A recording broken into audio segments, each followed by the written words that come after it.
حلقات مجمع حلقات الفاروق هو نور الجيل لخير سبيل وكتاب الله ضياه دليل الحمد لله رب العالمين جعل الصلاة كتابا موقوتا على المؤمنين وأشهد أن لا إله إلا الله وحده لا شريك له ولا نعبد إلا إياه مخلصين له الدين وأشهد أن محمدا عبده ورسوله الصادق الأمين صلى الله عليه وعلى آله وأصحابه والتابعين ومن تبعهم بإحسان إلى يوم الدين وسلم تسليما كثيرا ثم أما بعد أحييكم جميعا بتحية الإسلام الخالدة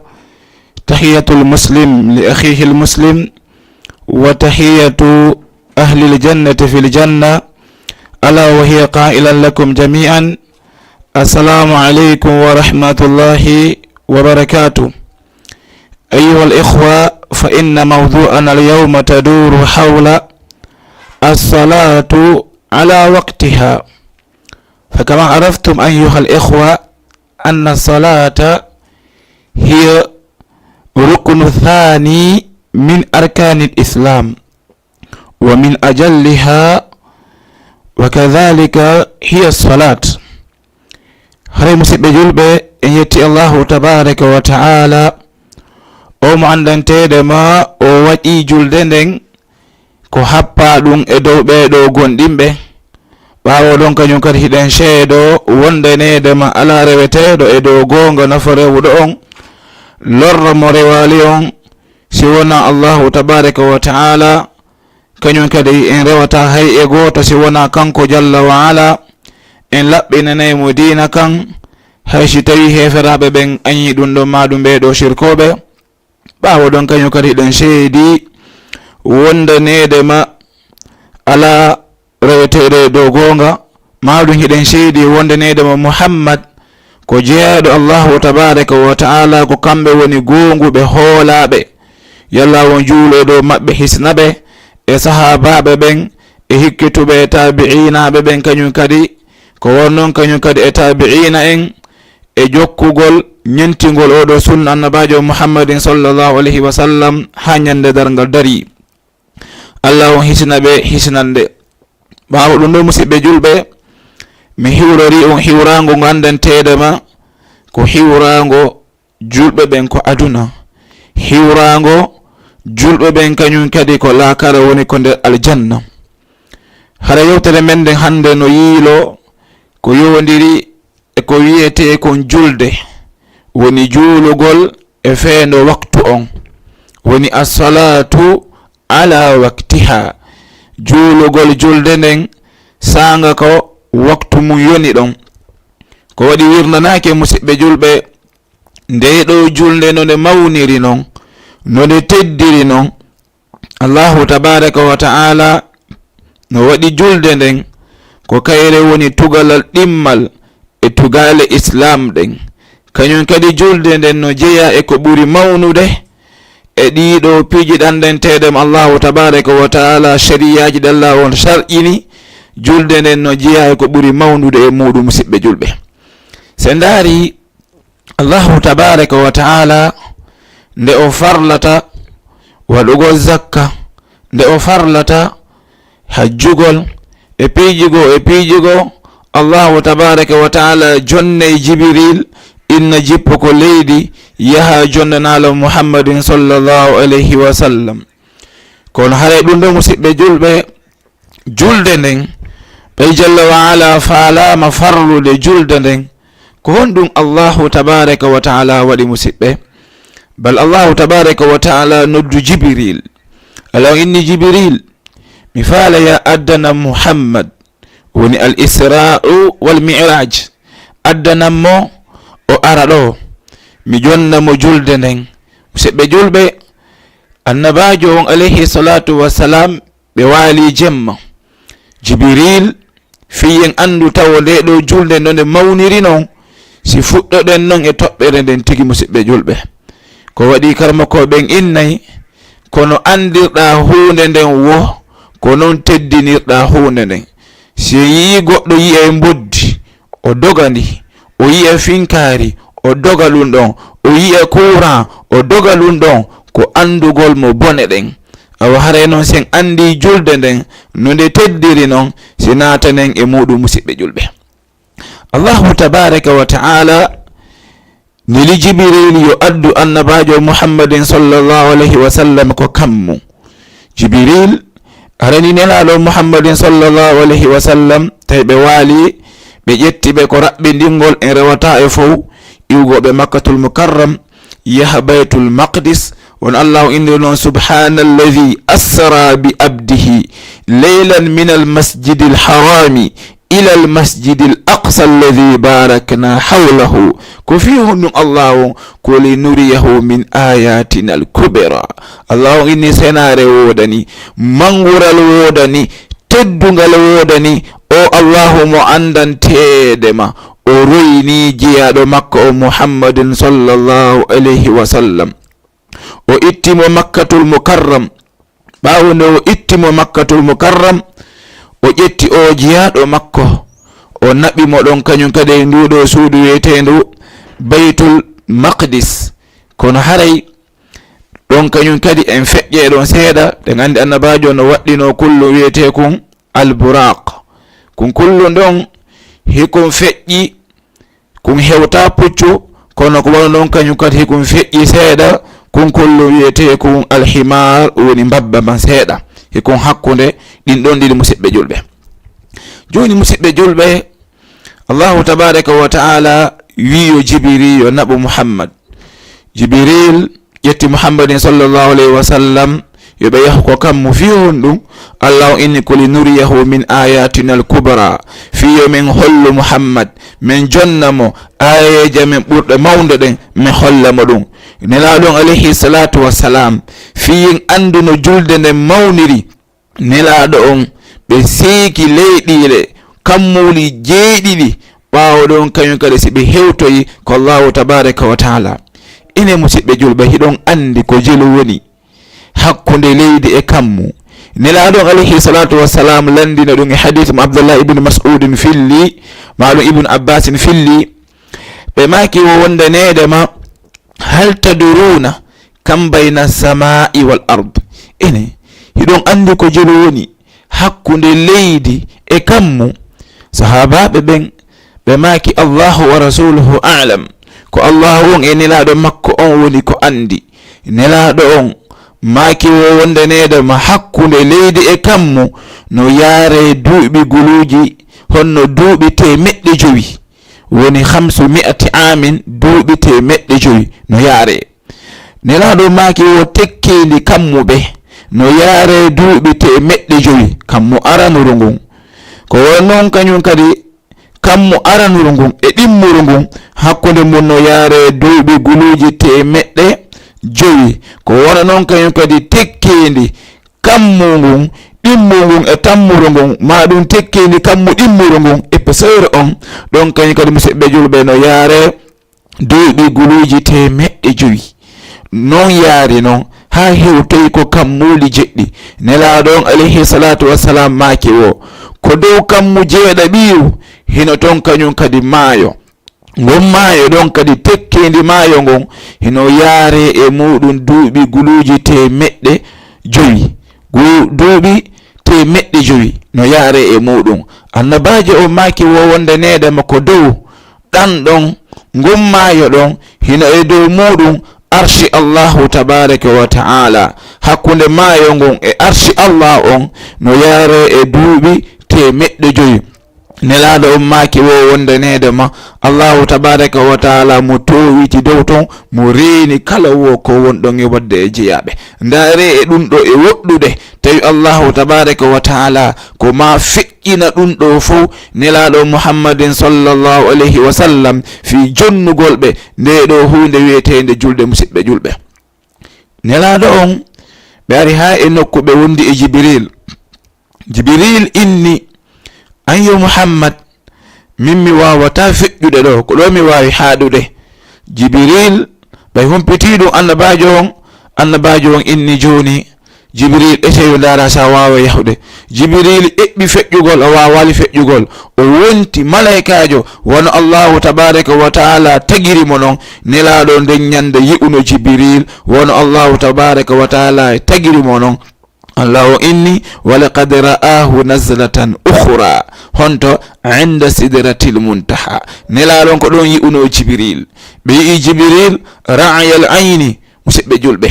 jibril inni malaikajo go iwe dow ƴettama o hewtnama ko allah on ko waɗi ɓen iwoɓe dow ko ɗo ɓe haɗata minen iwoɓe ley ko ɗo min haɗata min feƴƴata ɗo kamɓe kañum kadi ɓe feƴƴata ɗo.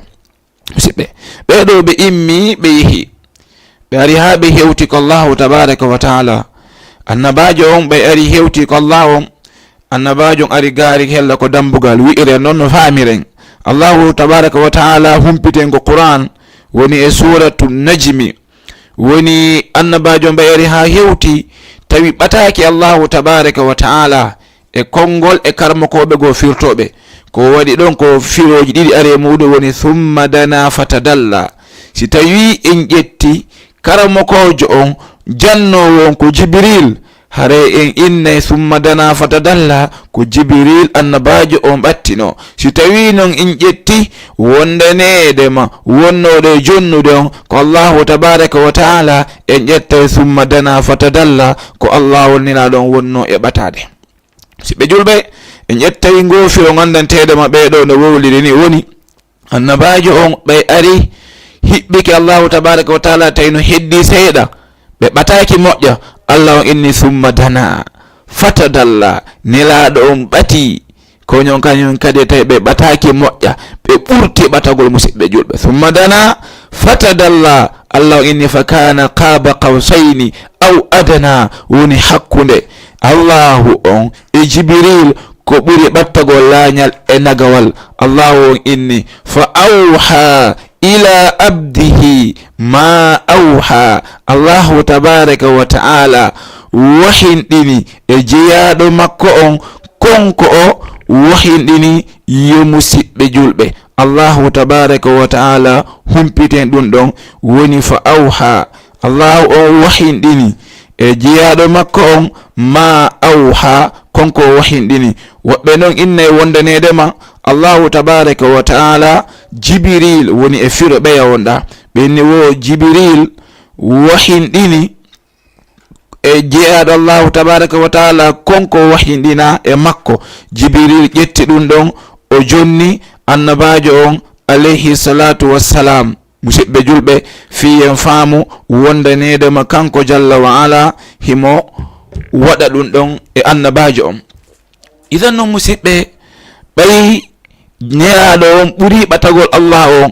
allah on inni fa awha ila abdihi ma awha allahu jalla wa ala wahinɗini e jeyaɗo makko on konko eɓɓi wahinɗingol. musidɓe julɓe nde ɗo julde farla e dow nelaɗo on tawi ko ɓe farla e dow maɓɓe ko waktuji 50 woni 50 waktuji farla e dow maɓɓe.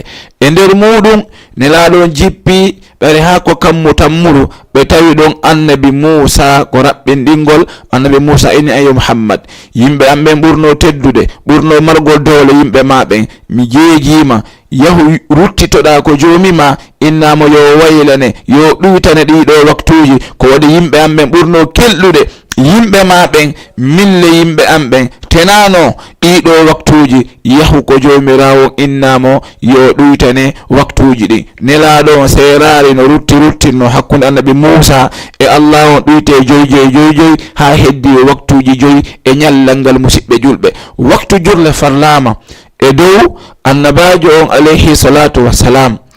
ɓay ɗum ɗon farlama nelaɗo on senti ko leydi tawi waktuji ɗin ko 5 kono mo jooli 5 windante baraji 50 musidɓe julɓe. kono joni en andi hunde nden no mawniri noon ko honno allahu tabaraka wa taala farri ɓe julde nden ɓaawo ɗum ɗon ɗon kañum kadi en yewte noon joni ko honɗum woni nde julde musidɓe julɓe.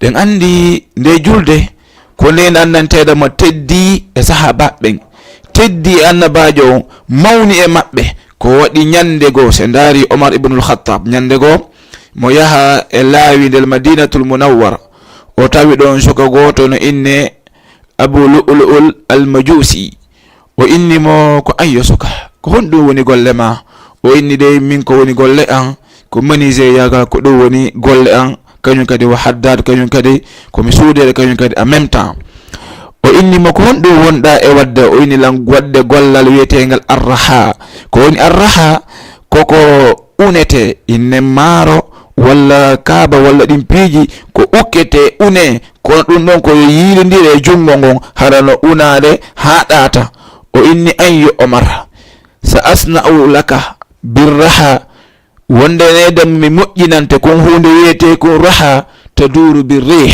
tawa kon ɗo ko hendudo woni ko doginta kon. Omar inni musidɓe awa sahabaɓe on nani o fodilan dey o inni Omar mi moƴƴinante kañum kadi hunde nde andantede ma wallahi si mi moƴƴinanima nde yimɓe furnange e yimɓe hirnange ɓe ande fi ɗum ɗon goto majjitaka fi ɗum ɗon. Omar inni awalan heeɗi tawi jaka o ko ɗon andi ko honɗum o faadi ko laaɓi o moƴƴini laaɓi ke andantede ma falawal ngal ko jogitete ɗon ko hakkude woni joni ɗo soppay wono kenke ɗo kengel soppay o jogiti hakkude o yarni ka kaafa lewru e poson musidɓe julɓe mo yarna ka kaafa ton himo yarna ka ton e poson o jokki ɗum no yarna ka o yarni ka kaafa ha ko ɓawli 1000 poson musidɓe julɓe o ari e waktu subaka o tawi Omar kabbiri no jullude julɓe ɓen subaka e nder darne aranere nden o ati o hewtude ɓe ko adi yoɓe natude tawi mo suuɗi yeeso ton on andi ton on tumasi kamɓe haade lampuji ala no jemmiɗi ɓay on tumasi ɓe ɗo ɓe fuɗɗike kabbirde ɓe inni Allahu akbar. Omar julni darne aranere nden ɓay Omar julni darne aranere nden musidɓe oya inni si o yalti on Abu Lu'lu al-Majusi o inni so yalti ɗon feendo ɗo hare julɓe go no arude leetuɓe ɓen ɗon yi'eymo ɓe haɗamo e ko faala kon o wi noon joni fiwata ɓeeɗa yi'umo ɓe haɗamo ko faala kon ko yo accu ha Omar immito e darde ɗimmere nden. Omar immiti e darde ɗimmere nden ko suuyi ɗon o sujji ɗon Abu Lu'lu al-Majusi o aɗo ƴetti ki laɓi musidɓe julɓe o cukkimo ko reedu o yiltidiri o pooɗi musidɓe julɓe kisan Omar waɗi hito o waali o faɗɗa. Sahabaɓe ɓe ndaari hino ɗaɓɓita ko honɗum waɗi ɓe inni goɗɗo cukki amiru mu'minin ɓe haynimo ɓe wiyo ɓe jokkumo ɓe nangamo e nder muɗum musidɓe julɓe oɗo o tufi sahabaɓe sappo e jeego ɓawo ɗon kañ kode 10 maayi e nder laawol ngol woni joni ɓeyno yawde fiyo ɓe jogitomo mo haɓɓiti o laawoto arɗo o cukka arɗo o cukka arɗo o cukka Allahu jalla wa ala hoddiri o soppi ɗon honɗum malaikaɓe 10 o tufi ɓen ɗon 10 o maayi ɗon e ɗon heddi ɓeeɗa tawi ɓeeɗa no waali no nawni musidɓe julɓe. Joni noon Omar tawi ɗum ko e waktu Omar immi ko faɗɗano ɗon Omar no ndaara yimɓe ɓen Omar inni ene asalla nnas e yimɓe ɓen juuli ɓe inni naam ya amiral mu'minin salla nnas yimɓe ɓen juuli. Omar inni awa addanela mi salligo ɓe ɓannanani Omar o salligi ha o gayni musidɓe julɓe. Omar juuli subaka on ha gayni ɓawo ɗon kañum kadi o faɗɗa kañum kadi tawi Abdullah ibn Omar inni wo mi ƴetti jungo ango mi dewti ko reedu baabe ngan ko tufa ɗon tawi jungo ango no natude ko nder reedu baabe ngan wo ƴiyanɗan no siiwo e baabe ngan yo musidɓe julɓe. ɓawo ɗum ɗon fof noon Omar ko wonɗum inni Omar landiɓe ene a salla nnas yimɓe ɓen juuli ɓinni juuli. Omar inni la hadda fil islam liman taraka salat ala geɓal ko islam on accitude julde musidɓe julɓe. Omar noon landi ko hombo woni ko cukkimmi ɓe inni koko ma pay kon wi'ete kon Abu Lu'lu al-Majusi ko kon ɗon pay kon woni ko cukkuma en yii ɗum ɗo e mawnude Omar ko honɗum mapinnomo ko nde ɗo julde wonno ko mapinnomo ko ɗum annabajo on alayhi salatu wassalam ɓe maki al ahdu alladhi baynana wa baynahum as-salat faman tarakaha faqad kafar. Nelaɗon alayhi salatu wassalam maki o ko woni hakkunde men enen e julɓe ɓen ko julde ɗen. Kala on accituɗo juulugol haray o wontiki e feere musidɓe julɓe. So ndaari annabaɓe ɓen fof ɓeeɗo fof ko ɓurno mawnude e maɓɓe, ko ɓurno teddude e maɓɓe ko ndeɗo julde. Ala gooto e yimɓe moƴƴuɓe ɓen e annabaɓe ɓen si wona waɗingal gollal woni wiyetengal julde. So ndaari ɓeeɗo wiyeteɓe annabi Zakariya, Allahu tabaraka wa taala humpiten wonanedema fanadathul malaikatu wa huwa qa'imun yusalli fil mihrab. Malaika ɓe noddi Zakariya, ɓe tawi Zakariya no ko sorodu no dari no juulude musidɓe julɓe. Ko wonnon kañum kadi yumma men Maryam, Allahu tabaraka wa taala inni wo ya Maryamu nuqnuti li rabbiki wasjudi warka'i ma'ar raki'in. Ko an ya Maryam yankinano wonande jomima kañum kadi juula sujja juulida wondude e ɓeɗo juuloɓe. Se ndaari annabi Shu'aib ɓeɗo kañum kadi e nde julde Allahu tabaraka wa taala inni wonnedema qalu ya Shu'aibu ene asalatuka ta'muruka an natruka ma ya'budu aba'una aw an naf'ala fi amwalina ma nasha. Ene Shu'aib ko julde ma nde wonɗa julde nden ko nde yamirma yomin accitu ko min rewata kon sanamuji ɗin min rewa Allahu ma on tum. Ko nde julde ma yamirma ɗum ende ko nde julde ma yamirma wata min waɗu dawdi amen ɗin eno min faalita non. Ɓe landi ɗum ɗon oɗo wiyeteɗo Shu'aibu yo musidɓe julɓe. Ko wonnon kañum kadi annabi Ibrahim, Allahu inni humpiten annabi Ibrahima inni rabbi ij'alni muqima salati wa min zurriyati rabbana wa taqabbal du'a. Jomi an waɗan mi ñinna ndeɗo julde hara mi fukkali waktu mi tolikama an yo Allah o waɗan kañum kadi ɓe ngur anden ñinnoɓe ndeɗo waktu. Sen ndaari Musa, annabi Musa nde Allah wonno yewdude maɓɓe suratu Taha, Allah innino ɓe wondanedemo innani ana Allahu la ilaha illa ana fa'buduni wa aqimi salata li dhikri. Wondanedema ala reweteɗo e dow gonga nafo rewɗo lorre mo rewalo si wona min ñinnu julde nden e jantagol fi an ayyo Musa. Se ndaari annabi Isa kañum kadi e julde qala inni abdullah atani alkitaba wa ja'alani nabiyya. min de ko mi jeeyaɗo Allah o jonniɗan deftere wi'etende injil o waɗilan komi annabajo wa ja'alani mubarakan aynama kuntu. Allah waɗilan komi barkulo e nokku kala komi woni wa awsani bisolati ay jomirawo wasiyila yomi juulu wa zakati yomi ittu zakka ma dumtu hayya fondanedema miɗo wuri. Tendaari annabi Ismail, Allahu inni wadhkur fil kitabi Ismail, jangi ko Qur'an yewtana en fi qissa annabi Ismail ko waɗi innahu kana sadiqal wa'di wa kana rasulan nabiyya. O laatino ko gonguɗo e fodore, o laati ko o nelaɗo kañum kadi ko annabajo. Wa kana ya'muru ahlahu bis salati waz zakati wa kana 'inda rabbihi mardiya. O laatino mo yamirayno ɓe wure makko nden yoɓe juulu himo yamiraynoɓe kañum kadi ɓe ittu zakka. O laatike ko Allahu tabaraka wa taala ko o weltanaɗo ton. Ndaren wala noon kañum kadi annabajo men on Muhammadin sallallahu alayhi wa sallam. Allahu tabaraka wa taala inni ka yo Muhammad wa'mur ahlaka bis salati wastabir alayha la nas'aluka rizqan nahnu narzuquk wal aqibatu littaqwa. Ko an yo Muhammad yamir yimɓe ma ɓen yoɓe juulu kañum kadi yoɓe muñño e dow julde nden. Ko waɗi Allahu inni e suratul Baqara wa innaha lakabiratun illa alal khasi'in. wondanede mo ndeɗo julde no mawni ha juulugol nde nde teddani ha juulugol nde kono noon si wona e dow ɓe yankiniɓe kono naafigiɓe ɓen juulugol ngol tawayno musaniɓe noon moƴƴe noon tentini noon ko waktu duwa juuleɗe ɗon.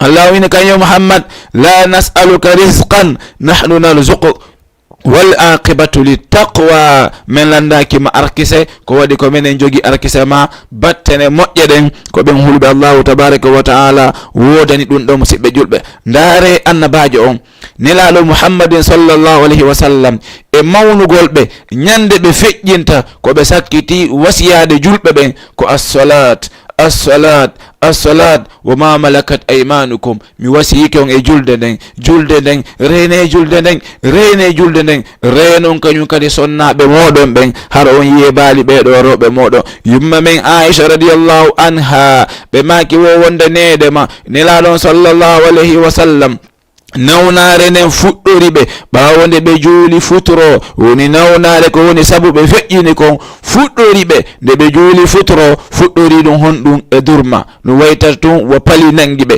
annabajo alayhi salatu wassalam yehi ɗon hoore nde muusi yehi ɗon ɓeyno lakke tun annabajo on faɗɗa ɗon e ɗon musidɓe julɓe. ɓe annabajo on faɗɗama woni ɗon ha neeɓi tawi waktu juulugol geeƴoyo ni sukaɓe ɓen juulata taw pewkoy koye juulade taw annabajo on ɓay ɗiwti ɓe ndaari yimɓe ɓe nano ɓe ndaari yimɓe ɓe ñaamo annabajo on inni ene asalla nnas e yimɓe ɓen juuli ɓe inni ya rasulallah namati sibiyan nelaɗo on juulaka taw pewkoy koye ɗanike kadi janna leyl jemma o niɓɓiɗi ono yo annabajo on tun ɓe faɗɗa kañum kadi. annabajo yehi ɗon waktu kañum kadi seeɗa ɓe ɗiwti ɓe nda sahabaɓe ɓe inni ɓe ene sahabaɓe no inna ya rasulallah namati sibiyan ya rasulallah pay koye ɗanike jemmiɗi pay koye ɗanike en juulal taw annabajo inni ɓe ene asalla nnas yimɓe ɓen juuli ɓe inni ɓe juulal taw. subhanallah musidɓe julɓe. annabajo alayhi salatu wassalam ɓe ko noon ɓe jokkiri ɓe faɗɗe ɓe ɗiwto yehi ha non ɓe inni muru aboubakirin fal yusalli binnas yemire aboubakirin yo julnu yimɓe ɓen. aboubakirin watti joni ko kanko woni almade yimɓe ɓen. aboubakirin almi wonde ɗo nawnare ko heɓunoɓe koye ala on wala noon kañum kadi aboubakiri e almi lendi mardi o almi ha e ala hikkowo ɗon on ɓayi hikkitiɗon ñande weyte lendi on annabajo on alayhi salatu wassalam ɓe so'i wondanede mo dey ɓe hayfi joni ɓe hetti cellal ngal muɗi musidɓe julɓe. ɓe inni joni walle lammi immomi yaha ko juulirde nelaɗo on ɓe hewti ɓe tawi aboubakir siddiq no julnude yimɓe ɓen hakke manko welti yii annabajo on ɓe welti ɓe andali ha woɓɓe haali ko nde julde. aboubakiri nena ɗum hewti artu ɓawo aboubakiri arte ɓawo kisan inni hanana honno ibnu abu qufafa an ya umma nabiyallah hanana o aboubakiri nde o almo o julna annabajo allahu tabaraka wa taala o ari o dirti ɓawo nelaɗon alayhi salatu wassalam ɓe ari ɓe fuɗɗi julnude yimɓe ɓen kono nawnare nden arti nelaɗo on tenali nelaɗo on jooɗi ko nde ñande annabajo on sallallahu alayhi wa sallam meeɗi jooɗogol julna sahabaɓen tawi ɓe tenali nelaɗo on ɓe tooli ɓe julni sahabaɓen ha ɓe gayni fiyen andu mangural nde julde musidɓe julɓe. annabajo on woɓɓe inni ɓe waɗno ɗon khutba lerɗini yimɓe ɓen e piiji buy ɓe sakkitori julde nden woɓɓe inni koɗon neɓali seeɗa annabajo no faɗɗe ɓe ndaara yimɓe ɓen ɓe inna assala wa ma malakat aymanukum. mi wasiyike on jogite julde nden rene julde nden aynon ɓe sonnaɓe moɗon hara on jogitoraki ɓe kalmu allaka wono sonnajo mandantedema o resaka musidɓe julɓe. se ndaari ari e qissa mandantedema sonnajo goto o ari o tawi annabi Musa o inni ko an yo annabi Musa miɗo faala tuubude an yo annabi Musa inni ko honɗum e bakkatu waɗɗa o inni min dey bakkatu an on mi waɗi zina mi reedi ɓawo nde mi reedi mi jibini bobo ɓawo nde mi jibini on bobo mi warimo kañum kadi ɓawo ɗon no lan ari tuubugol darugol si atorantolon Allah wo mi tuuba.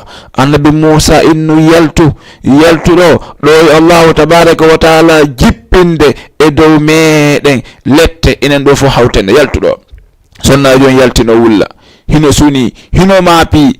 Allahu tabaraka wa taala immini Jibril alayhi salam jibril ɓay immi ko ari ha o hewti o inni ene yo muhammad ene an yo musa lima radatta ta'iba ko fi honɗum ruttanda o sonnajo arɗo laaɓugol arɗo tuubugol ruttito ko allahu tabaraka wa taala. musa inni ene an yo jibril ha hande meeɗi yiwde waɗɗo bakkatu ha hewti oɗo. jibril inni ehi kan no ton ɓurɗo oɗo marde bakkat. o inni ko hombo? jibril inni ko on nanɗo no inne hayya ala sola alay ko julde, hayya alal fala alay ko malal. oɗo jooɗi jokki golle muɗum sali juuloyde. allahu on inni, jibril inni ko oɗo allahu humpite wondanedema ɓuri marde bakkatu edimo sonnajo waɗɗo zina heɓi bobo wari bobo on ko o nanɗo no noddine o sali yaltugo yaha ko juulirde o juuloya. yo musidɓe julɓe ko o ɓuri bakkar. subhanallah. ko yimɓe jelo jooɗoto waktu juulgo yona ɓeɗon ko juulude. ɗon andi allah wonko inni wondanedema fa waylun lil musallin alladhina hum an salatihim sahun. allahu tabaraka wa taala inni lette bonɗe wodani ɓe andantedema ga e julde maɓɓe nden hiɓe welsinide. se ndaari ɓe juuli subaka o hara nangen fuɗi, ɓe juuli fana o tawa alansarayo ni, ɓe juuli alansara o hella futuro, ɓe juuli futuro o hella geeƴe, ɓe juuli geeƴe o hella subaka. musidɓe julɓe nelaɗon alayhi salatu wassalam ɓe maki o man shahida al isha'a faka annama qama nisful leyl. kala on tawɗo waktu julde geeƴe o juuli ɗum ko juulirde o windante baraji naafuɗo feccere jemma. annabajo alayhi salatu wassalam ɓe maki wo waman salla subha fi jama'atin faka annama qama leyla kullaha. wondanedema kala on immiɗo juuli subaka o juuloy ɗum ko jama on ɗon o windante baraji naafuɗo jemma on fo. subhanallah. ta tawili am musidɓe julɗo si tawi janngo muɗum a gollata wi'e janngo ko samedi ma janngo ko dimas a golloyta golle maɗen fof koye lendi fuɗɗoto.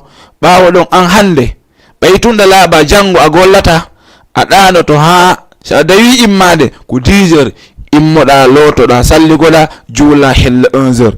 et pourtant lendi ko non ñande dawata golle ɓayɗa andi ko gollata ɗon a naatay ɗon leere honde musidɗo julɗo waktu ma naatugol ngol ko 7 heures walla ko 6 heures a immoto juula fi feere ala juula yaha ko juulirde juula walla juula ko suudu ma subaka ɓaawo ɗon immoɗa kono noon alay taali waktu on fiwata leytoye golle maɗen awa ko honɗum immimma nden leere ko golle maɗen immimma.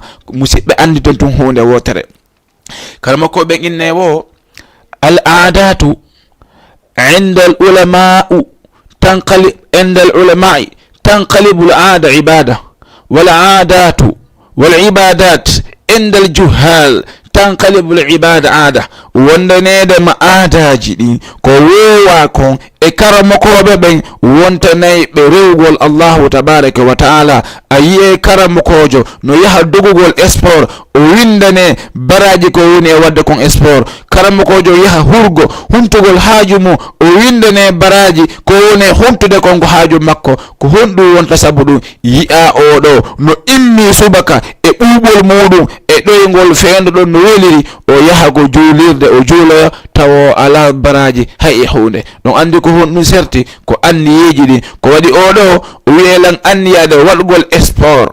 o sport ando ko yomi heɓu doole mi heɓa no mi rewira allahu tabaraka wa taala lan yahude ko hurgo mi laɓɓintino fiyo mi wawu rewde allahu tabaraka wa taala. minitaji ko waɗi ko duuso o minitaji ko waɗi ko sport o kala e noone ko woni e waɗude o windante baraji ha o gayna ɗum ɗon. oɗo immo subaka ko imminimo subaka wona waktu on ko ɓayi ko nden ñande o golloye si o dawali law o raɗete ko gollata ton. joni noon feere o ala ko ma o immo otoje ɗen fendo ala e dogude oto dogi woni subaka juula otoje ɗen koko dambagal juulirde garata o inna joni yo yahu ko juulirde ɗon o juula ɓawde o gayni juulude o waɗɗo otowa gotal o yaha. ene musidɓe julɓe ko honɗum waɗɗini oɗo ngal otowal honɗum oɗo ko honɗum imminimo kan juuli ko juulirde wona sabu golle makko ɗen awa haray oɗo o yahay o juula ko juulirde tawa o ala baraji mum hay e hunde ko waɗi oɗo kañum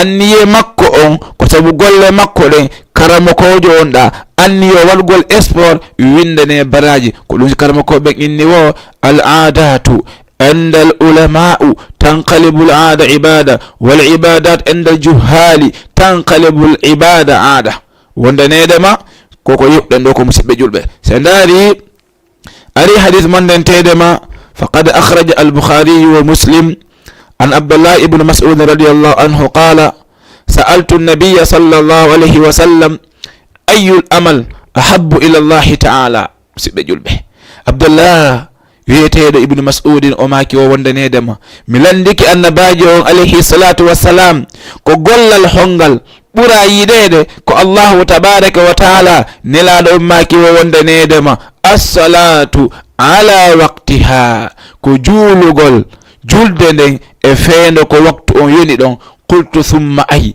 womi inni on tuma kadi honɗum qala birru walidayni ɓe inni ɗiggalngol nena ma e baabe maɗa wo qultu thumma ay womi inni kañum kadi honɗum qala aljihadu fi sabilillah nelaɗo maki o ko waɗugol jihad e lawol allahu tabaraka wa taala ibnu abbas inni wo wondanedema wala wisdazattuhu la zadani simi innono kadi yoɓe ɓeydanan nelaɗon ɓeydnayelan wo kono tawi mawni ndaare musidɓe julɓe julde juulugol ko waktu ko ɗum ɓuri waɗugol jihad ko ɗum ɓuri ɗiggalngol nena ma e baabe maɗa e ko allahu tabaraka wa taala wasiyi en yen ɗiggal nene men e baabe men ne ana ɗon ɓe ɗaɓɓen aljanna on e maɓɓe ɗum ɗo fof tawi ko ɓuri ɗum mawnude ko juulugol waktu on e julde nden saga nde yoni ɗon en yewte qissa goto mo andantede makko sonnajo goto wonno tawi mo wondi e jiwum makko ko jiwum ko jogino kotirawo goto musidɓe julɓe kotirawo noon tawi ala ɗon no yahuno leydi ɓay on suka ɗon arti e setewgo o yahuno ngun suka on hewtugol mo o tawi bandam makko feƴƴini no ronda no surroyede suka on wallinali bagage ko o jogino kon o feƴƴiri ɗon kisan o yehi ko berɗe woto luute surrugol bandam makko o tawi bandam makko juulama bandam makko no ukkede ko kabru ɓay o hewti ɓe inna alhamdulillah ɓay allah on tawnima ɗum ɗo an ara ukkoɗa ko kabru wattina bandam ma oɗo suka wari o ukki ko kabru tawi ko jiifa ɓernde makko mo marno ɗon kafe musidɓe julɓe ko uggini ɗon mo wattina bandam makko kalfe ɗen iwi ko ɓernde makko yani o so aali o andali o umbiti ɗum ɗon kañum kadi leydi ndin e dow kalfe makko ɗe musidɓe julɓe oɗo noon tawi ko yobino kon fof ko ton woni immorde mbuudi e kaydiji e piiji ko gollirta tawi fof hino e nder ɗen kalfe o ari ha hewtide ko nde galle makko ko hiwrondirta ɗon e yumma makko o waɗini o memi ɓernde makko nden o tawi o yiyali kalfe ɗen o miijiti ha juuti lutti ko honto o haykiɗe kalfe o inni koko gaburu komi surno ɗon bandal ngan ko ɗon mi haykiɗe kalfe o wi joni yo ruttito o yaha o ndaara si o yiite ɗeɗo kalfe musidɓe julɓe o ari ha o hewti ko kaburu hella ko hikkorno ɗon kanko o udditi ɗon seeɗa mo uddita leydi ni fi o hettu kalfe ɗen ɓay o udditi leydi nin tun yiite dulbiti e kabru on o wattini leydi ndin o dogi himo wulla himo haaca ɓay o ɓatike o inna ya umma yo nene nena makko inna madha ya ibni kudi o inni khbirini an hali ukhti humpitan e ga e alhaali bandan an famadha kana tamal ko honɗum bandan an wonno e gollude humpitan yumma makko inni ko fi hondu landoɗa ɗum o inni wallahi walaqad ra'aytu qablaha yastailu alayha nara wondanedema wallahi mi yii kabru makko hino dulbito yiite no yalta e muɗum ko honɗum bandan an wonno e gollude musidɓe julɓe qissa on ne ko nisa'u ahli nar musidɓe julɓe on tumasi yummirawo inni mi andirano dey hay e hunde bandam ma no gollayno ko boni mi andirano bandam ma no waɗa bakkatu mi andirano bandam ma no waɗa hay e hunde ko woni ton noon komi andirno bandam ma o juulino subaka o hala nangin fuɗi aho en yii oɗo ko sabu honɗum o lettira ko kabru musidɓe julɓe ko sabu wondanedema oɗo juuliɗo subaka o hara nangue ngen nge fuɗi yo musidɓe julɓe as-salat hi awwalu waqtiha as-salatu fi awwali waqtiha sabilu lidukhuli jannati. musidɓe julɓe juulugol julde nden e waktu mum ko yoni ɗon ɗum no jeeya e sabuji natugol neɗɗo on aljanna. allahu inni walladhina hum ala salatihim yuhafidun, tabbitino ɓen ɓe andantedema julɗe maɓɓe ɗen ɓe reynayɗe. allahu inni ulaika humul warithun, ko ɓen woni ronoɓe aljanna on. ɗen andi kala bani adam no mari galleji ɗiɗi, galle ko aljanna e galle ko yiite. si allahu on noon moƴƴinanima a woni neɗɗo aljanna, o to woni neɗɗo yiite, kabru makko on ko honno suudu makko ndu ko aljanna, wona kanko hoɗata toon, bal ko an natoɗo aljanna on hendoto suudu ma ɗum ko aljanna, o rona kañum kadi ndun ɗon suudu. ko ɗon allahu inni tilka jannatullati uristumuha, on aljanna mo ronina ɗon. ɗum si allahu inni alladhina yarithuna alfirdausa, ko ɓen woni ronoɓe firdausi on, hum fiha khalidun, kamɓe ko ton woni ko ɓe luttata, ko woni kamɓe ɓe reenayi julde maɓɓe nen ɓe juule nde waktu on yoni ɗon, ɓe yeɓata waktu on e darugol séri, ɓe yeɓata waktuji ɗin e darugol poorere nden, ɓe yeɓata waktuji ɗin e golle maɓɓe ɗen, ɓe yeɓata waktuji ɗin e kala hunde. musidɓe julɓe, se daari ɗum si allahu inni walladhina hum ala salatihim yuhafidun, tabbitino ɓen ɓe andantedema e julde maɓɓe nden ɓe reenayi. oɗo kara mokojo wiyeteɗo almaawi o fiiti ɗum ɗo woni walladhina hum ala salatihim yuhafidun, o fiiti o aya o inni wal muhafadatu takunu bi adaiha awwali waqtiha, wondanedema renugol julde nden ko ɗum woni tottugol nde juulugol sanga nde waktu on yoni ɗon. musidɓe julɓe, so daari ari hadis mandantedema tabarani fil limo fil kabir wal awsat, te hadis on no ƴetta e kaabo e o yaltina ɓe maki o wondanedema sahabaɓe ñande goo meɗen jooɗi ko suudu kaaba, meɗen ɓaari, meɗen yewta. wo wondanedema annabajo alayhi salatu wassalam ari landima inni ma ajlasatkum, ene ko wonɗum joɗɗini on ɗo? o inni wo qultu jalasna nantadiru salata, ko min jooɗi ɗo meɗen habbi julde nden tun yoyonu min immo min juula. qala fa arima qalil thumma aqbala alayna fa qala hal tadruna ma yaqulu rabbukum. nelaɗon alayhi salatu wassalam ndaari ɓe deƴƴiɗi seeɗa, nelaɗon inni ene hiɗon andi ko honɗum allahu tabaraka wa taala inni on? wo wondanedemo min inni min anda. annabajo on inni wo fa inna rabbakum yaqulu, jomirawo moɗon on no illa no inni ɗon man salla salata, kala on juuluɗo julde nden li waktiha ko waktu mayre, wondanedema wa hafida alayha o reeni julde nden o juuli nde ko waktu mayre, wondanedema wa lam yudayyi'aha istakhaffa bi haqqiha, wondanedema o jonniri haqqe on o towni fi julde nden falahu alayya ahdun an adkhalahu aljannata, ma ɗum an adkhalahu aljannata nde min natamo aljanna. allahu inni si o reeni waktu on o juuli ɗum ɗo nde juuleteɗo min mi ƴetti haldigal e bani adama oɗo mi nademo aljanna. ko honɗum faalaɗa ɓawo nadede aljanna? karama ko ɓen innayi la khayra fi lazzatin ba'daha nnaru, welo welo ala, moƴƴere ala e welo welo ɓawa ɗon si a gayni ko yiite jahannama woni ko nadeteɗa. musidɓe julɓe, nelaɗon no maki noon honɗum kañum kadi wondanedema waman lam yusalliha li waqtiha wa lam yuhafidha alayha, kala on noon mo juulali julde nden ko waktuji muɗum o reenali julde nden none ndeya sangane nde hana juulede ɗo wa dayya'aha istahaffa bi haqqiha fala ahda lahu alayya, wondanedema oɗo o hoyfini nde julde, o respectali julde nden, o teɗinali julde nden, o juulali waktu ko juula ko duwa juulede ɗon, oɗo hareɗo yo andu haldigalan ala e makko. in shi'tu adhabtuhu, min allahu simi yiɗi mi lettemo, wa in shi'tu ghafartu lahu, simi faala kañum kadi mi yafanomo. sahihu at-targhib wa tarhib, ko ɗo woni ko hadis on filla.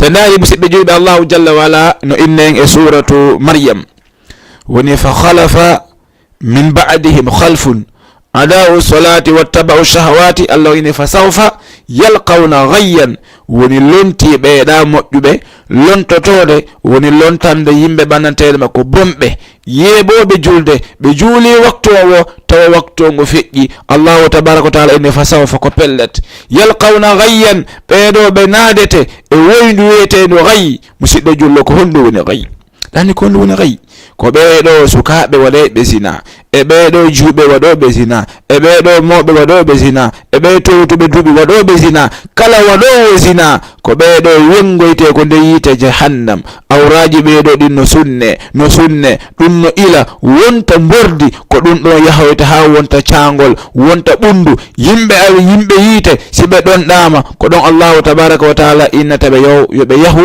ɓe ɗaɓɓa ɗon ko ɓe yara musidɓe julɓe yimɓe yiite allahu inni suratul ibrahim yatajarra'uhu wala yakadu yusighu wa ya'tihi almautu min kulli makanin wama huwa bimayyit woni bani adama on yimɓe yiite ɓen allahu inni wa in yastaghithu bima'in yughasu bima'in kalmuhli bi'sa sharabu wa sa'at murtafaqa yimɓe yiite ɓen ɗon ɗete ɓin allah okkol men yara allahu inna ɓe yoɓe yahu ɓe yara e ndu woyndu woni wiyeteɗo gayyi allahu jalla wala hompite on wonde nedema si ɓe ƴetti kaasu ko fiye ɓe yaru gurili yeeso ngon fof ñortoto yenita ko kaasi allahu inni si ɓe eɓɓi ɓennugol allahu inni yatajarra'uhu e suratul ibrahim hiɓe wiiɓo ɗum ɗon hiɓe pooɗa ɗum ɗon allahu inni wala yakadu yusihu o eɓɓatamo ɓennita wa ya'tihi al-mautu min kulli makanin ara makko karma ko be firtil oɗo aya woni wa ya'tihi al-mautu min kulli makan ay wa ya'tihi al-asbabu al-mautu min kulli makan bimana arda makko kala ko wonta sabu yo bani adama yo maayu o maaya kono wondanedema ko nde yiita ton allahu inni wondanedema ɓe wurata ton ɓe maayata ton ko nde yiita jahannam ɗum noon allahu ko num woyndu ɗon allahu jalla wa ala hebilani ɓeɗo ɓe andantedema ko yeeɓoɓe ndeɗo waktu ɓe juuli waktu on wo tawa feƴƴi musidɓe julɓe ala ko ɓuri mawnude mo bani adama jogiti ha hewti ndeɗo julde ettoɗen juule ndeɗo julde sanga ko duwa juulele ɗon kalmo ko ɓe maki wo wondanedema ayyuhannas تعلمون وفقكم الله أن الصلاة هي أمود الإسلام وندنيدا ملون عندي جلده ko kañum woni tugalal ɗimmal e tugale islam ɗen musidɓe julɓe ɗen andi buniyal islam ala 50 musidɓe julɓe ɗen andi suudu wawata ñiiɓude si tugalal gotal iwi ko waɗi noon si tugalal gotal iwi yen faamu julde honno galle ɗen fof yanayi sabu tugalal gotal sortingal ngal awa sa acciti julde ya wawu faamude an on fiima fof haray lanni yo musidɓe julɓe ɓe maki wa annaha hiya ruknu thani min arkani islam wa man hafida alayha hafida dinahu kala on reenuɗo ndeɗo julde haray oɗo reeni dina makko kan wa man dayya'aha faqad dayya'a dinahu haray dey kala on yeeɓuɗo o waktu julde haray oɗo o yeeɓi dina makko kan allahu inni wa aqimi salata inna salata tanha anil fahsha'i wal munkar wala dhikrullahi akbar wallahu ya'lamu ma tasna'un allahu inni ñinne julde nden ko waɗi ndeɗo julde inna salata wonde neɗe mo ndeɗo julde tanha anil fahsha hinde haɗa e pankare ko zina wonɗa wadde sa juuli a accay ko honɗum wonda wadde jargo beere sa juuli a accay a fiime sa juuli a accay a wujjay kala noone mo wonda wadde tawa allahu jalla wa ala o yiɗa ɗum ɗon allahu inni inna salata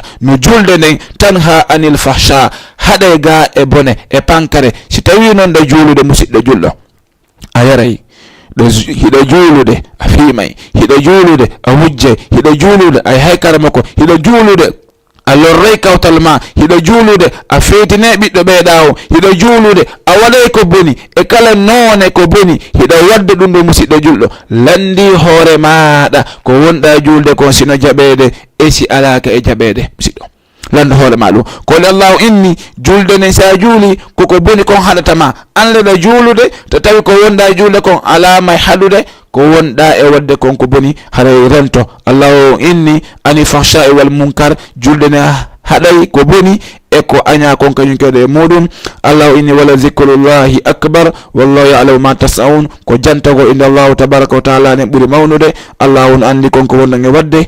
musidɓe, as-salat hiya awwalu ma yuhasabu bihi al-abdu yawma al-qiyamati min a'malihi. musidɓe, julde ko ɗum woni ko bani adama on atete hasbeɗe landitede e golleji makko ɗin fof ɓawo nde o waali o maayi. awwalu ma yuhasabu bihi al-abdu min a'malihi ko as-salat, ko julde makko nden bani adama on atete landede ɓawo nde on togi waali maayi. yimɓe ɓen ari surruma, ɓe accuma ɗo munkar e nakir, ɓe ari ɓe landima man rabbuka, ɓawo nde jaɓuɗa ɗe ɗo lande tati, golle ma ko hedditi ko otteɗa daranede ko julde ɗen. musidɓe julɓe, annabajo on alayhi salatu wassalam ɓe maki o fa in qubilat qubila sa'ilu amaluhu. si julde ma nden dartinama, tawi moƴƴi, julde ma nden si darama tawi nde labama, hara ya andu golle ma ɗen fof Allahu tabaraka wa taala jaɓi ɗum ɗon. ɓe maki o hiya awwalu ma yuhasabu bihi al-abdu, ko ɗum jeeya ɗon atete hasbewre goto kayo koɗo eto rena ɗum ɗon. wa in ruddat, ɓe maki rudda sa'ila amaluhu, si tawi ɗum ɗon ruttama ruttitete denanagal golle bani adama on. subhanallah. musidɓe julɓe, ko ɗum so Allahu tabaraka wa taala inne wonda nedama hafizu ala salawati wassalati lwusta wa qumu lillahi qanitin. e yi o hadis ɗo feƴƴuɗo wonde nedema ko atteɗa landede ko julde ma nde. si moƴƴi golle maɗen fof haare dayetake moƴƴi, kono noon si julde ma nden boni golle maɗen fof haare andu tawtoriɗon julde nden boni. musidɗo julɗo, ko honɗum habbiɗa moƴƴingol waktuji maɗin, juula waktuji ɗin, an etoɗa anda ko duuɓi jol hinoma ɗo. si a turi kaka koppi a anda ko jangete, si a ɓantika inni sami allahu liman hamidahu a anda ko jangete, ɓawode turiɗa ko leydi a anda ko jangete, si a falama tayyade a anda ko jangete, si a salmini a anda ko jangete. ɓawo ɗum ɗon fof woka julɗo landi hoore maɗa e kedi yonali nde etotoɗa ndara no andira. sa falama darnude no darnite, sa falama kabbirde no kabbirite, hara yeebali waktuji maɗi. ayyo musidɗo julɗo e yeddugol Allahu tabaraka wa taala e dow muɗum. haray musidɓe julɗo, ɗum si Allahu jalla wala inne wonde nedema fa waylun lil musallin alladhina hum an salatihim sahun. Allahu inna e wonde nedema lette bonde wodaniɓe ɓandantedema ko weltinotoɓe e julde nden ɓe juuli wo tawa waktu on o feƴƴi. ɓeɗo ɓe maki o wonde nedema as-salatu la tasqutu ala al-muslimi madama aqluhu baqiyatan ala.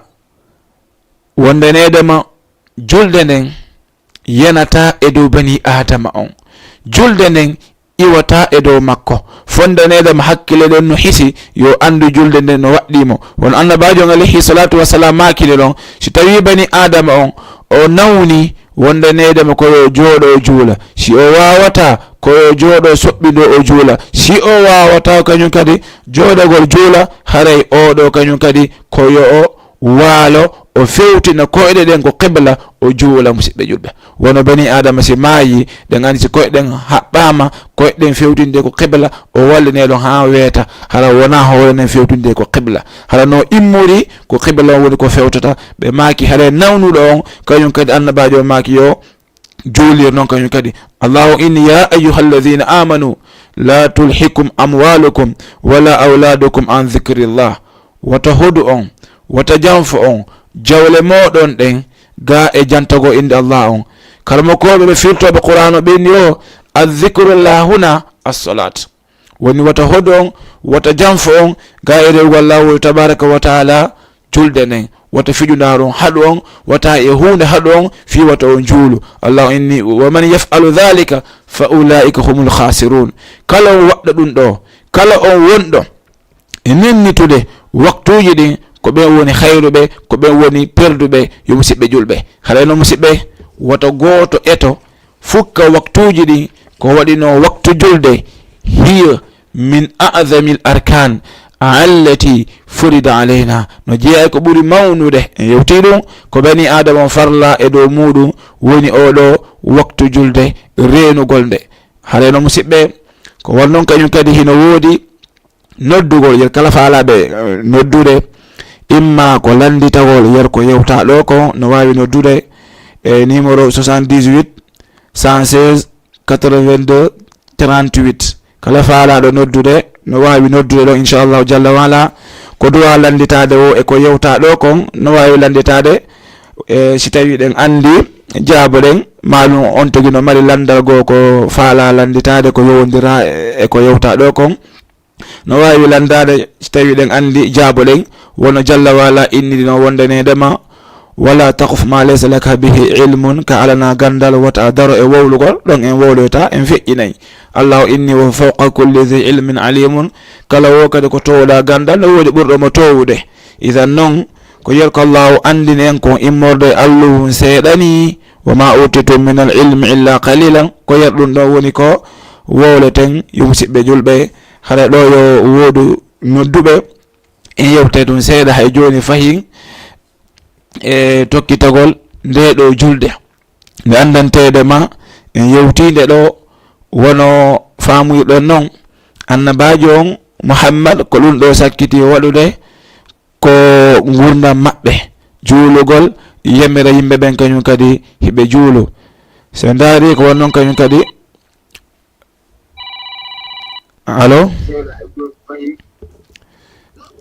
allo waaleykum salam wa rahmatullah jarama alhamdulillah ɗon e jaam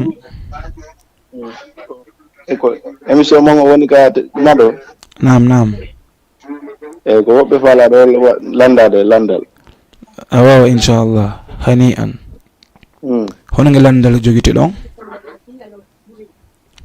eyyi woko fi sonnajo fi yawgol ka juulirde nam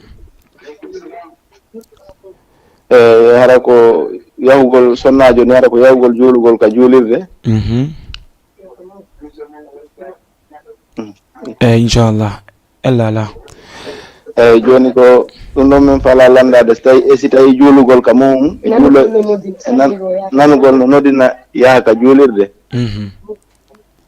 eyyi inchallah mi faami nani ha nam haray nani noddinanu ɗum no yawgol ka juulirde e juulugol ka muɗum hara ko sonnajo won ɗum ɓuuri wondude baraji eywa nam mi faami inchallah mi faami landal moɗon ngal eyyi haɗa musidɓe julɓe ko enen woni ko heɗodi landal ngal woni ñawore juulegol sonnajo on ko juulirde e janggay tun hadis goto mbo nena ɗon alayhi salatu wassalam maki wo wondanedema la tamna'u imama allahi masajid allah wala buyutahunna khayrun lahunna nela ɗon alayhi salatu wassalam ɓe maki wata on haɗu korɓe allahu ɓen yoɓe juuloy ko juulirde dey roɓɓe waton haɗuɓe waton jogitoɓe ɓe faalama juuloyde acciteɓe juuloya kono noon ko juulugol ɓe ko suudu ko ɗum ɓuri moƴƴude juulugol roɓɓen ko suudu kamɓe ko ɗum ɓuri ɓe moƴƴande kono noon si on togi immike yehi ko juuloygol ko juulirde koyo on togi eto hara ko kanko atoto hewtoyde worɓe ɓen nde salmina kadi ko kanko atoto yaltude worɓe ɓen haro etali o etaki o jillodira e worɓe ɓen sabu ɗum ɗon no jeeya e ko harminta yahugol mo ko juulirde hara kañum kadi sonnajo on waɗali parfum ɗen andi annabajo on alayhi salatu wassalam no maki wonanedemo allahu no huuɗi sonnajo mo andantedema o waɗi parfum o yalti ɗum uuri gorko goo bar riwaya goo ɓe inni fa hiya dhaniya on ɗon sonnajo ko waɗɗo zina idan noon haray sonnajo on wata waɗu parfum o yalta ko wara noon kañum kadi wato ɓorno conci ɗewri ɗi o yalta ɓawo ɗum ɗon so teddini réglement ji woni ko wallina kon yo ɓorno conci yettiɗi ɓandu makko yaltata o ato hewtude worɓe ɓen o ato yaltude worɓe ɓen o waɗata parfum mo wawi yahude o juuloya ɗum ɗon ella o ala kono noon kamɓe roɓɓen ko juulugol ɓe ko cuuɗi ɓurɓe moƴƴande ko enen worɓe ɓen haɗa juulugol ko suudu si hara wona on togi nawnu fal ilmu indallah gandal timmugal ko jomirawo woni ko heerani nam haray kala marɗo kañum kadi landal go no wawi landade maɗum on togi no wawi noddude ɗon no affici ɗon inchallah haɗa ɗum musidɓe o oɗo waktu julde mo andanteɗe ma Allahu tabaraka wa taala farli ɗum e dow meɗen. Se ndaari Ali kanko kañum kadi nde o feƴƴinta ko nde ɗo julde o sakkiti juulude ɓe tufa ɗon kañum kadi ɓe feƴƴini. Ari e hadith mandanteɗe ma alo nam oɗo waktu julde mo andanteɗe ma alo nam Allahu tabaraka wa taala farli ɗum e dow meɗen. Assalamu alaikum. Waleykum salam. Yaafe on pottitoto ɗum on seeɗa écran ngo nani walla ɗoy ton haala kan ton. Aywa nam haray kala faalaɓe noddude écran mo ɓe woni e ndaari de on haray haala kan ɗon ko yoɓe kupuka ko waɗi noon sina ɗum haala kan wawa lutodirde en wawata haray faltodirde inchallah. En yewte hadith goto ko adi yo woɓɓe natude woni yo noddude. Nam allo nam haray no musidɓe julɓe en yewte fi o e hadith mandanteɗe ma karmakoɓe ɓen no fa hunaka ba'du ulama ada'afu alhaditha walakin hunaka ba'du ulama asahuha lakin en fillotoma tun embere min babil istifada. Aywa nam nam Allo. nam marhaban Jarahna latum. eyi alhamdulillah musidɓe ɗon e jam jantum alhamdulillah. Alhamdulillah. Landal jogi ɗo. Aywa nam honɗon e landal Ha? honɗon e landal Ɗo honno sa wondi e julɗo e suudu ɗo wondi kanko noon o juulata waktuji ari ha o feƴƴini yiɗa mar droit yogol tawe ka margol. nam mi nani inchallah.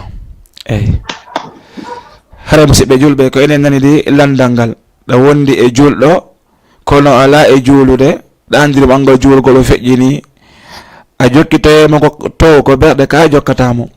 hara musidɓe julɓe si tawi a ɗowtalimo o juuloyi hare an a ñaawimo ko kefeero ko ɗum adi jokkamo ɗowtamo juuloya o oye to tawi noon enen wonali e dow meɗen ñaawugol julɓe ɓen fi oɗo ko julɗo o acciti juulude wonali e men enen ñaawugol julɗo on inna fi wala juulude so o maayi mi ɗowtatamo mi kasingitamo mi juulotamo bal en ɗowtemo. nelaɗon alayhi salatu wassalam ɓe maki wo man salla salatana wastaqbala qiblatana fa huwa almuslimu alladhi indana ko fandi wo oɗo o juuli hasko laawo gotol yeeso ma haysi tawi o nenniti sendidiren woni o mandanteɗe ma acciti julde nden. Naam allo naam Allo. naam Ko noon woni jenta ɗo ni. naam Allo. la heɗi on eyi Haray ene julɗo yoten tawi julɗo no wawi gollande comme ça argo kefe. naam si tawi no sella no julɗo ko gollana kefeero. naam haray on ɗon o yalti ellala e ganta to ngal landal am. haray no musidɓe julɓe on ɗon julɗo musidɗo ma wona an woni ko duwamo ñawude bal ko lanɗo ardiɗo julɓe ɓen ko kanko duwa joɗɗinde o balɗe tati ɓe yaltina kaafa jalbuka ɓe innamo ene kaarijo juulu si a juulade men tettadande ma nden o ombe e nde suudu ɓe ɗaɓɓa karamukojo mo yaajuɗo ɓernde wawuɗo wajade marɗo gandal oɗo mo hawja o ara o joɗɗina o hande o yewtude makko innamo ene kaarijo ɗa andi julle kala on farli ɗum ɗa andi waktu julle ko ni juulu o eto andinamo o waajomo hande ha jemmiɗa o inne mi juulata waɗɗaki karamokojo yaha karamokojo warrani lawol go'o balɗe ɗiɗi balɗe tati oɗo inna hay joni mi juulata lanko mi wiwnoɗo mi juulata si ɗum ɗo ñaawike e dow makko o karamokojo ɗo inni haray hande kadi oɗo o wona julɗo iɓe ɗon si o maayi o surretake ko kabruji an julɗo on a ɗowtatamo surramo ɓeygu makko dewgal ngal koyo itte haray hande kadi o ala ɓeygu ɓawo ɗon koyo hirse si tawino ɗum ɗo waɗali e makko hare musidɗo si o maayi yahu ko berɗe juulamo toranoɗamo yaafu yenani. Hikka ɗon landal ɓeyɗangal woni si tawi ngal landal o taw en inna fal ilmu inda Allah, gandal timmungal ko jomirawo woni ko heerani. Hikka ɗon landal hikkitoɗon ngal woni si tawi no sellano julɗo ko o gollana kefeero, si tawi no sellano julɗo ko o gollana kefeero. Aywa nam, Allahu inni la yanhakumullahu anil ladhina lam yuqatilukum fi ddin wa lam yukhrijukum min diyarihim an tabarru ilayhim wa tuqsitu ilayhim. woni an tabarru wa tuqsitu ilayhim. Allah on haɗali on e ɓen heferaɓe ɓe andantedema ɓe habidali e moɗon nde ɗiggoton e maɓɓe. An tabarru ilayhim, nde ɗiggoton e maɓɓe, kadi wa tuqsitu ilayhim, nunɗon e maɓɓe. E to ɗon haala on bonaki e maɓɓe. Julɗo e kefeno no wawi gollidude, kono noon wona ko beere, wona ko dorogu, wona ko cigarette, wona ko yeygo rewɓe. Kala wo ko islam ma on harmini, siko ngal gollal ɗon o wonma gollinde sellata. Kono noon siko islam ma on sellini, moƴƴingo sukkar en, waɗugol e mais weñ ɗin piiji usine en, waɗugol piiji gon toon tawa anda laaɓa islam o harmina ɗum ɗon ella o ala e muɗum. Nde julɗo on wawata gollodirde e oɗo kefeero tawa ɗum ɗon bonnatamo e dina kan hay e hunde. Fal ilmu inda Allah, gandal timmungal ko jomirawo woni ko heerani. ɓay ɗon haɗa waktu on yeehi seeɗa, mi anda so tawi en rompata ha e yontere arol inchallah. hara en andintine tun émission meɗen on mo waɗude ñande juma be woni 19h30 woni ko o fuɗɗoto inchallahu tabaraka wa taala. haɗa ɓawonde en yaltu e émission on eɗen weltono bus jarnen ɓe ɓandantedema ko kamɓe woni ko jogitani en ɗum ɗo technicien on. ɓawo ɗon kañum kadi jowma télé on kañum kadi hiɗen toroto nde Allahu tabaraka wa taala waɗata barke e télé on. Allahu tabaraka wa taala waɗa ko ɓe faala hewtude ɗon tonin ɗum ɗon. kode Allahu on inni kala wonɗo e moƴƴere nden faala tun, so itigi Allahu tabaraka wa taala hewtinemo. ɗen torini Allahu watta barke e ligge ɗen. Allahu on reena ɓe danda ɓe kala bone. ɓawo ɗon kañum kadi hiɗen weltano Oustaz Mouhammad Samba Thiangel, kamɓe ɓe nguureji maɓɓe woni hajja Khadija, ko wonɗon kañum kadi e hajja Maryam Husay, ko wonnon kañum kadi e hajja Rahmatullah e Binta. ɓen ɗon fof ɓe nguure maɓɓe nen fof hiɗen jarnaɓe, hiɗen duwanoɓe. so wi en wowle ɗo en yeggitay ko waɗi ko ceernoɓe ɓe andantedema wallitike e gandal on tugingal moƴƴa. haren yeggitaleɓe ko duwanogol ɓe. ɓawa ɗon kañum kadi ɗen tori nde Allah on renata en, danda en kala wo ko mettatamo. haray tawi Allah on hoddiri en e yontere hande e 19h30. أقول ما تسمعوا من الذكر والآيات وصلى الله وسلم على نبينا محمد وعلى آله وصحبه وسلم. السلام عليكم ورحمة الله وبركاته. اسم بين الأسماء مرموق يعطاه صدى ينمو ويفوق. مع القرآن ترى العنوان مجمع حلقات